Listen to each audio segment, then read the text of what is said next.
दोस्तों, प्रगतिवादी साहित्य की एक तो पृष्ठभूमि पे प्रश्न आता है। दूसरी बात, प्रगतिवादी धारा या प्रगतिवादी साहित्य की विशेषताओं को लेकर के भी प्रश्न आता है।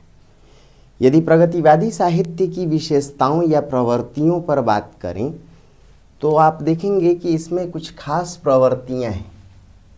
जैसे पहली प्रवृत्ति या विशेषता है सामाजिक यथार्थवाद की स्थापना।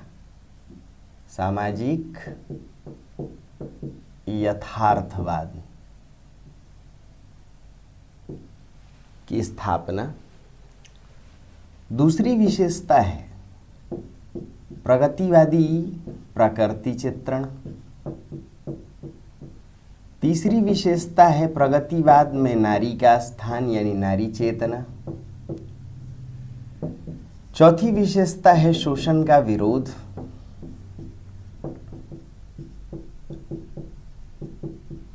पांचवी विशेषता है प्रगतिवाद और लोक चेतना। छठी विशेषता यदि उसकी बात करें तो प्रगतिवाद और राष्ट्रीय चेतना। सातवीं विशेषता पर बात करें तो तद्भव और देशजनिष्ठ भाषा।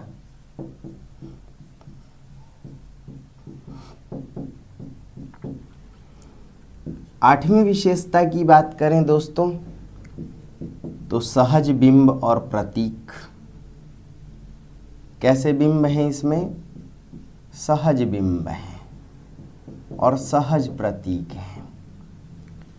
नौवीं विशेषता की बात करें तो इसमें जो छंद की शैली है वह मुक्त छंद है, मुक्त छंद शैली है। यानी प्रगतिवादी साहित्य की विशेषताओं को लिखने के लिए इन बातों की जानकारी आवश्यक है। दोस्तों, सामाजिक यथार्थवाद यदि पहली विशेषता की बात करें तो सामाजिक यथार्थवाद है क्या? जाहिर सी बात है कि प्रगतिवादी साहित्य पर मार्क्सवादी दर्शन का प्रभाव रहा है। जिस दर्शन का प्रभाव इस साहित्य पर रहा है वह दर्शन अपने आप में यथार्थवादी है। इस यथार्थवाद के कारण ही प्रगतिवादी रचनाकारों ने उस समय के वर्तमान जीवन और जगत की समस्याओं को देखा। इसलिए प्रगतिवादी साहित्य में समस्या मूलकता है। और उस समय की जो सबसे बड़ी समस्या थी दोस्तों वह है सर्वहारा का शोषण। और सर्वहारा का शोषण किसके माध्यम से? पूंजीपतियों के द्वारा। यानी पूंजीपतियों का विरोध, शोषण का विरोध ही वास्तव में प्रगतिवादी साहित्य का सबसे बड़ा सामाजिक यथार्थवाद है। जाहिर सी बात है कि मार्क्स ने परलोक के प्रति आस्था व्यक्त नहीं की। मार्क्सवादी विचारधारा में ईश्वर के लिए कोई स्थान नहीं है, रहस्य के लिए कोई जगह नहीं है। ऐसे में प्रगतिवादी रचनाकारों ने भी मानव जगत की समस्याओं को देखा, मनुष्य की बात की, मनुष्य में भी जन सामान्य यानी शोषित पीड़ित समाज की बात की।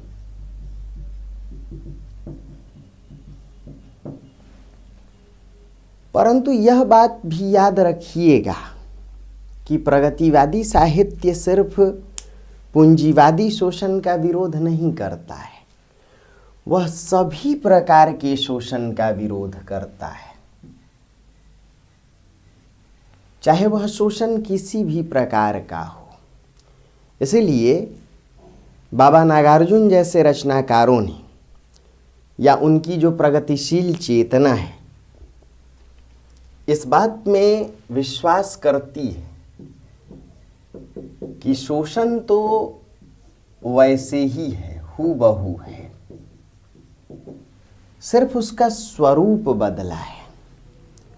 शोषणकारियों के चेहरे बदले हैं।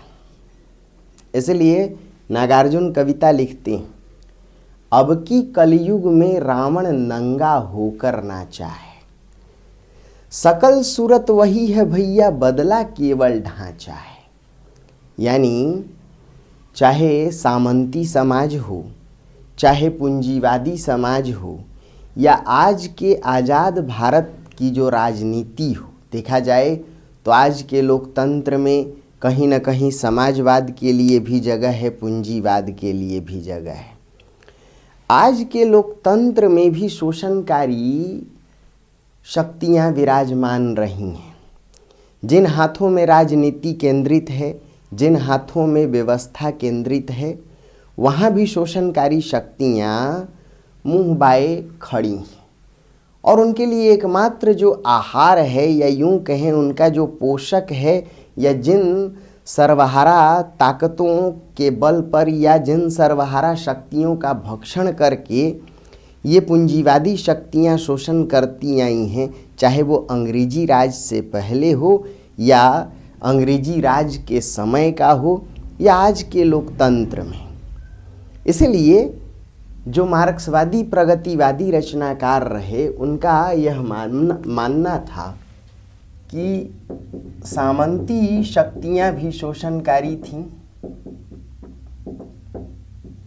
और जब अंग्रेज आए तो सामंतवाद का पूरी तरह पतन नहीं हुआ, बल्कि अवशिष्ट सामंती शक्तियों का साथ लेकर उनके साठ गांठ से अंग्रेजी शक्तियों ने शोषण को और मुकम्मल बनाया।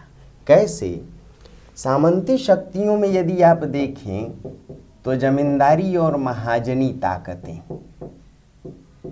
अब यदि विचार किया जाए तो अंग्रेजों ने एक प्रकार से इन दोनों को अपना एजेंट बनाया, चाहे वह स्थायी बंदोबस्त हो या आप देखें तो कृषि पर जो उच्च लगान था, एक तो उस लगान को वसूलने के लिए इन्होंने स्थायी बंदोबस्त की व्यवस्था की, जमींदारों को अपना एजेंट बनाया। किंतु किसान इस डर से कि कहीं ज़मीन छिन न जाए, अपनी खेती को बचाने के लिए किसान महाजनों से ऋण ले रहे थे। यानी किसानों की जो ऋणग्रस्तता थी या किसानों की जो दुर्दशा थी वह जमींदारी महाजनी ताकतों के द्वारा और मुकम्मल हुई। इसका मतलब हुआ कि पूंजीवाद के आने से सामंतवाद खत्म नहीं हो गया, बल्कि अंग्रेजी शक्तियों ने, औपनिवेशिक पूंजीवादी शक्तियों ने सामंती शक्तियों या अवशिष्ट सामंती शक्तियों का सहारा लेकर शोषण को और मुकम्मल बनाया। और अब जब लोकतंत्र है, आज़ाद भारत में जब लोकतंत्र की व्यवस्था है, तो आप इस बात को इनकार नहीं कर सकते कि अब भी अवशिष्ट जमींदारी और महाजनी शक्तियाँ, सामंती शक्तियाँ और साथ ही पूंजीवादी शक्तियाँ बरकरार हैं। कैसे? आज भी आप देखेंगे लोकतंत्र में कहीं न कहीं पूंजीवादी शक्तियाँ शिरकत करती आई हैं, जो लोकतंत्र के नाम पर या लोक सत्ता के नाम पर या लोक चेतना के नाम पर वास्तव में जनता को ठगती आई हैं। इसलिए नागार्जुन एक कविता लिखते हैं, खादी ने मलमल से गुपचुप साठ गांठ कर डाली है, पता नहीं दिल्ली की देवी गोरी है या काली है। तो खादी ने मलमल से गुपचुप साठ गांठ कर डाली है, अब तो टाटा बिरला डाल मियाँ की 30 दिन दिवाली है। और दूसरी कविता, हालांकि इंदिरा गांधी पर वह व्यंग है, लेकिन मतलब वही है कि लूटपाट के काले धन की करती है रखवाली, पता नहीं दिल्ली की देवी गोरी है या काली। नागार्जुन जैसे प्रगतिवादियों ने इस बात को समझ रखा था इस बात से भली भांति परिचित थे कि जब सामंती ताकतें शोषण कर रही थीं तो शोषण का स्वरूप कुछ वैसा ही था। आम जनता शोषित थी, पीड़ित थी। जब भारत में पूंजीवाद आया तो पूंजीवाद ने अवशिष्ट सामंती शक्तियों का सहारा लेकर शोषण किया। और फिर अब जब लोकतंत्र है तो लोकतंत्र में भी आप कहीं ना कहीं देखें तो अवशिष्ट पूंजीवादी शक्तियां बची हुई हैं, बरकरार हैं। मानसिकता वही है, यानी शोषण जनता का अब भी बदस्तूर जारी है। इसीलिए नागार्जुन लिखते हैं कि आज की जो राजनीति है वो है क्या? राजनीति क्या है? विष्ठा है, मल है। और साहित्य क्या है? पावन निर्मल गंगा जल है। यानी जो इस धारा का सामाजिक यथार्थवाद है, खूब ध्यान से सुनिएगा, उस सामाजिक यथार्थवाद का काम है शोषण का विरोध करना, शोषणकारी शक्तियों का विरोध करना। इसीलिए प्रगतिवादी साहित्य के यथार्थवाद में शोषणकारी शक्तियों को बेनकाब करने की कोशिश की गई। जाहिर सी बात है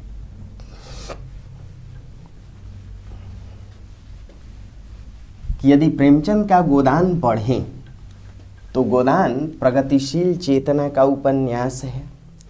गोदान में आप देखें किसानों का चौतरफा शोषण है। इस शोषण में कहीं ना कहीं औपनिवेशिक साम्राज्यवादी अंग्रेजी शक्तियां जिम्मेदार हैं। तो कहीं ना कहीं अंग्रेजों को पोषण देने के लिए जमींदार और महाजन बैठे। जमींदारों को उन्होंने अपना एजेंट बनाया तो महाजन भी उनके शोषण को और मुकम्मल बना रहे थे। कृषि की अलाभकर जो दशा थी उसमें अवशिष्ट सामंती शक्तियाँ, पूंजीवादी शक्तियाँ सभी जिम्मेदार थीं। दोस्तों, मतलब कि प्रगतिवादी साहित्य का यथार्थवाद यह बताता है कि सामंतवाद यदि शोषणकारी रहा है तो पूंजीवाद भी शोषणकारी रहा है। और आज के लोकतंत्र में जो राजनीति है वह राजनीति भी शोषणकारी है, क्योंकि इस राजनीति में कहीं ना कहीं अवशिष्ट सामंतवाद भी है, सामंती शक्तियां भी अब भी बची हुई हैं इसमें, और कहीं ना कहीं पूंजीवाद भी है। इसलिए नागार्जुन कविता लिखते हैं, आए दिन बहार के नेताओं पर, आए दिन बहार के, खिले हैं दांत ज्यों दाने अनार के, खिले हैं दांत ज्यों दाने अनार के, लौटे हैं कल दिल्ली से टिकट मार के। और वो टिकट कैसे? सिंडिकेटी महाप्रभुओं की प्रभु धूरी झाड़ करके, पग धूरी झाड़ करके। खिले हैं दांत ज्यों दाने अनार के, आए दिन बहार के। ये बहार किसके? हमारे राजनेताओं के। राजनेता किससे जुड़े हैं? राजनीति से, लोकतंत्र से। और वह राजनीति किसके बलबूते चलती है? वह चलती है सिंडिकेट के बलबूते। आज भी आप देखेंगे कि राजनीति में व्यवसायी ग्रुप को लेकर के प्रगतिशील चेतना बहुत ही ज़्यादा उग्र रही है कि कहीं ना कहीं ये जो व्यवसायी वर्ग है राजनीति के लिए, लोकतंत्र के लिए स्पॉन्सरशिप की भूमिका निभाता आया है। मतलब पूंजीवादी ताकतें आज भी शामिल हैं। इसलिए राजनीति सुरक्षित नहीं है, लोकतंत्र सुरक्षित नहीं है। लोकतंत्र में लोग बेमानी है और तंत्र मुट्ठी भर लोगों की मनमानी है। उपन्यास महाभोज को पढ़ें तो उसमें मन्नू भंडारी आज की राजनीति और उसके सच को उद्घाटित करती हैं कि इधर राजनीति में एक ऐसी मारक हवा बही जिसने बड़े बड़े नेताओं की रीढ़ को सरका करके दुम में मिला दिया। ढोल पीटने और दुहाई देने के लिए लोकतंत्र तो है, परंतु लोग बेमानी और तंत्र मुट्ठी भर लोगों की मनमानी है। इसलिए नागार्जुन जैसे प्रगतिवादी कवियों ने लोकतंत्र के प्रति अपनी आस्था को ही एक तरीके से कमज़ोर देखा, या माना कि यह लोकतंत्र अब जनता के लिए सुरक्षित नहीं है, इसका दोहरा चरित्र है, मुखौटा धर्मी चरित्र है, इसमें लोक की रक्षा की बात तो की जाती है किंतु वास्तव में इसमें लोक भक्षण है। और तब नागार्जुन लिखते हैं कि गांधी के भी ताऊ निकले तीनों बंदर बापू के, बापू के भी ताऊ निकले तीनों बंदर बापू के, सकल सूत्र उलझाऊ निकले तीनों बंदर बापू के। जाहिर सी बात है कि आज की जो राजनीति है वह गांधी जैसे नेताओं या हमारे आदर्शों का नाम लेकर उनके आदर्शों के नाम पर जनता के साथ छलावा करती आई है राजनीति। आज के राजनेता गांधी जैसे नेताओं के नाम पर या गांधी के आदर्शों के नाम पर देश को गांधीवादी टोपी पहनकर वास्तव में टोपी पहना रहे हैं। उनका गांधी के आदर्शों से, सत्य से, न्याय, निष्ठा, अहिंसा, सत्याग्रह से वास्तव में कोई लेना देना नहीं। इसलिए नागार्जुन संसद की सत्ता पर ही कहीं ना कहीं व्यंग कर देते हैं कि संसद में जो बैठे हैं वो कौन हैं, वास्तव में ये ऊंट, घोड़ा, हाथी हैं, और देखा जाए तो सुअर जैसे लोग इनके साथी संघाती हैं। यानी लोकतंत्र में भी शोषणकारी शक्तियां हैं, सामंती व्यवस्था भी शोषणकारी थी, पूंजीवादी ताकतें भी शोषणकारी थीं। ऐसे में सामाजिक यथार्थ का काम है शोषण के स्वरूप को बेनकाब करना, और तब प्रगतिवादी रचनाकारों ने यह माना कि शोषण तो बदस्तूर जारी है, चाहे गुलाम भारत का शोषण हो, चाहे अंग्रेज़ों के पहले का शोषण हो, या चाहे आज के आज़ाद भारत का शोषण हो। इसीलिए कलयुग में भी रावण नंगा होकर नाच रहा है। अब की कलयुग में रावण नंगा होकर नाचा है, सकल सूरत वही है भैया, बदला केवल ढांचा है। और इसके पीछे कारण क्या है? खादी ने मलमल से गुपचुप साठ गांठ कर डाली है। खादी यानी नेता, मलमल यानी सिंडिकेट, मलमल यानी व्यवसायी जगत। तो खादी ने मलमल से गुपचुप साठ गांठ कर डाली है, पता नहीं दिल्ली की देवी गोरी है या काली है। तो सामाजिक यथार्थ का काम है शोषण का विरोध करना, शोषण के स्वरूप को उद्घाटित करना, शोषणकारी शक्तियों को बेनकाब करना। दूसरी बात कि सामाजिक यथार्थ इस बात की प्रेरणा देता है कि वर्तमान की जो समस्याएं हैं, जो भी समस्या मूलकता है, उसको उद्घाटित करना, उससे आंखें नहीं मोड़ना। इसलिए नागार्जुन लिखते भी हैं या प्रगतिवादी रचनाकारों ने इस बात में विश्वास किया कि जब पूरा देश जल रहा है, कहीं हरिजन नरसंहार है, कहीं अकाल है, कहीं भूखमरी है, कहीं प्राकृतिक आपदाएं हैं, ऐसे में साहित्यकार का काम भी राजनैतिक रूप से प्रतिबद्ध हो जाना है। जनता को राजनैतिक रूप से जागरूक बनाना ही साहित्यकार का काम होना चाहिए। तब ये रचनाकार लिखते हैं कि जब देश में ऐसी समस्याएं भयावह बनी हों तो भला किसी रहस्य लोक की, किसी शांति लोक की या किसी परलोक की कविता लिखने का क्या फायदा। तो ये लिखते हैं, कैसे लिखूं मैं शांति की कविता, चैन अमन को कैसे कड़ियों में बांधूं, मैं दरिद्र हूँ, पुस्त दर पुस्त की यह दरिद्रता, कटहल के खुरदरे छिलके के जीभ के समान मेरा लहू चाटती आई, मैं ना अकेला, मुझ जैसे तो लाख लाख हैं, कोटि कोटि हैं।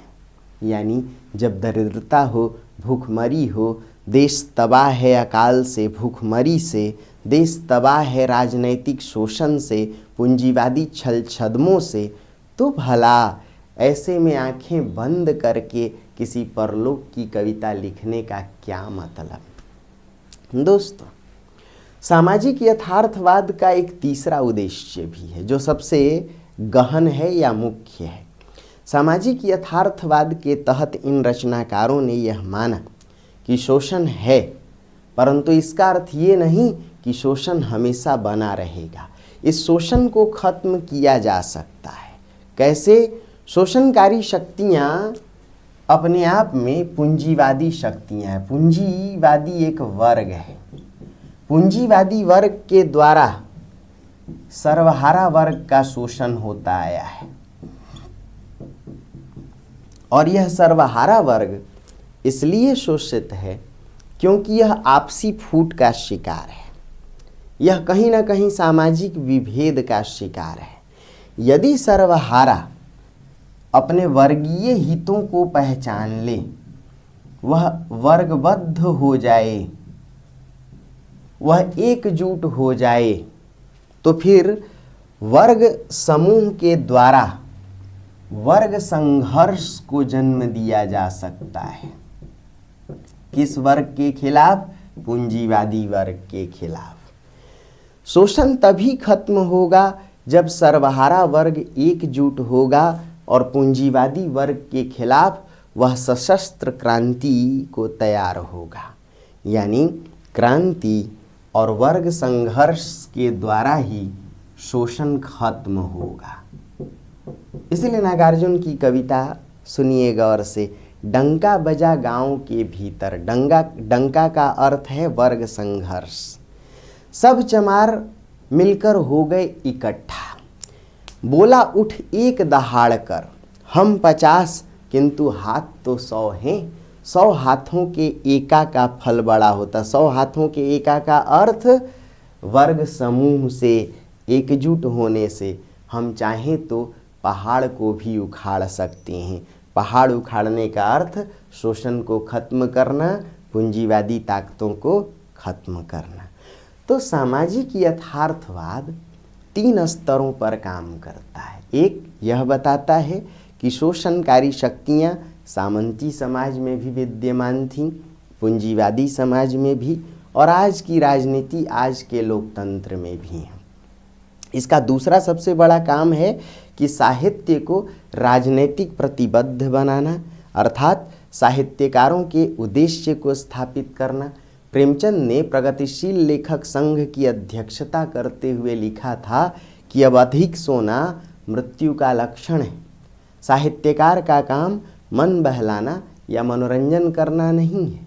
यह काम तो चारण भाटों, मस्खरों और मदारियों का है। यानी यह बताना कि अब शांति, परलोक और रहस्य लोक की कविता छोड़ करके मानव जगत की समस्याओं पर कविता लिखी जाए। इसलिए नागार्जुन अपनी रचना हरिजन गाथा में लिखते हैं, ऐसा तो कभी नहीं हुआ कि 13 अकिंचन मनुपुत्रों को 100 साधन संपन्न मनुपुत्रों के द्वारा जिंदा झोंक दिया गया हो आग की लपटों में। ऐसा तो कभी नहीं हुआ। अकाल और उसके बाद में भी लिखते हैं कि कई दिनों तक चूल्हा रोया, चक्की रही उदास। तो सामाजिक यथार्थवाद का यदि पहला काम है कि शोषण के तह तक जाना, शोषण हर युग में रहा है, इस बात को पहचानना। दूसरा काम है जनता को जागरूक करना, साहित्य की रुचियों को बदलना, उसके उद्देश्य को बदलना।